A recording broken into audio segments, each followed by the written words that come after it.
Firstly, I'd just like to acknowledge what an interesting point in time we're all experiencing at the moment. Often we talk about school helping to enable children to be able to face challenge and do that through being resilient. We've taken this as an opportunity to actually relook at our curriculum through a new lens, just to evaluate how well we're doing that.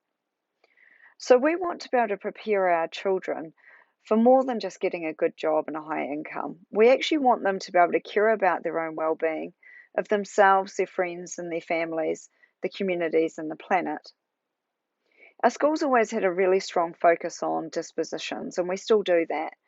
Things such as curiosity, imagination, resilience, self-regulation, as this is really going to help them to deal with failure, rejection, and also move forward in the face of adversity. The other area that we look at is what we call our curriculum content, and that's what I'd just like to talk to really quickly in this video now. Integrated through all areas of learning is English, maths, and our dispositional curriculums. They're what we call the foundations of our curriculum. We also have what we call our connected curriculum, and this comes from concepts within the New Zealand curriculum. Now, the reason why we work to concepts rather than subject silos is that we know that lifelong learning is more valuable over low-level knowledge recall. Supporting a deepening, more authentic, powerful way of learning is really important to us. Being able to build on prior knowledge, what the kids know, what they're interested in, that helps to reflect our personalised learning values. For children to be able to take what they've learned, the knowledge and skills, and then apply them in varied and flexible settings is also really important. Along too is the ability to connect learning into more real life learning situations and to address real life problems. Those things too are really, really important to us. In the past, teachers used to organise learning into topics and would create units of work. And those units are things that we'd often roll out year after year, adapt slightly to meet the needs of our children, but it was really one size fits all. Units and topics tended to be very low level knowledge based. However, what we do now and what we know of powerful learning is that concepts provide us with opportunities for us to connect learning and for it to be far more powerful and authentic for our children. As part of our redesign of the curriculum, we've looked at what are the key concepts identified in the New Zealand curriculum and which ones are going to be most relevant for our children given their interests, their needs, and what's happening in the world at the moment.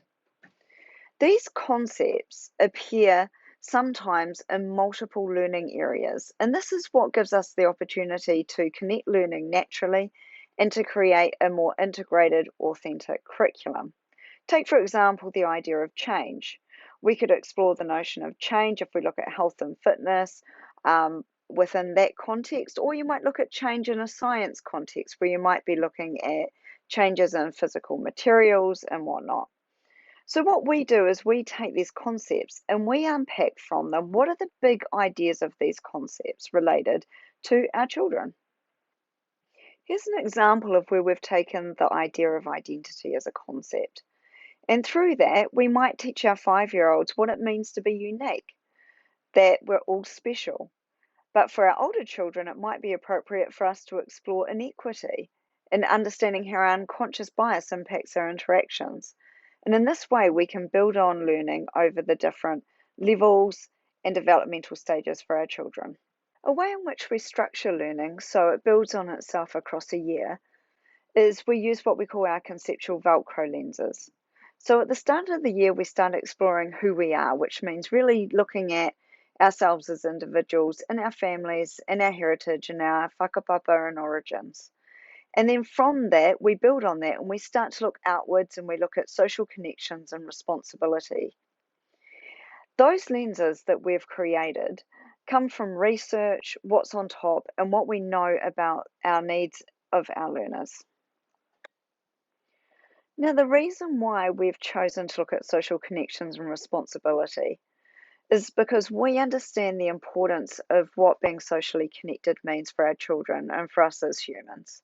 We understand that it's going to create positive hormones and peptides and it's essential for well-being. And there's screeds of research and information out there about this. And at the moment, we feel it's very, very timely and important that we're building this into our curriculum. We understand the relationship that things like social isolation can play towards mental illness. And so, in a way, we're being socially proactive in terms of helping our little people navigate these times. Also, our school vision. So, our school vision is for students to be empowered, responsible, and confident, contributing members of our society. We also listen to our kids. We listen to the dreams they have and the hopes for their future. And by looking at the research, the curriculum, and what our children are saying, it's enabled us to be able to create this inquiry lens to help our children to look into, to explore, to experience, and for our teachers to facilitate deeper, powerful, really important learning for our kids. So, as a school, we're digging into social connections and responsibility and what it means in context for our children. So stay tuned for learning blocks from our Learning Commons as they'll unpack what it looks like, because there will be points of difference between different Learning Commons, and that's okay. Hopefully this has helped you to understand a little bit more about some of the focus areas of learning at school. If you have any questions, don't hesitate in reaching out or asking. We're always open to having those conversations. Thanks for watching.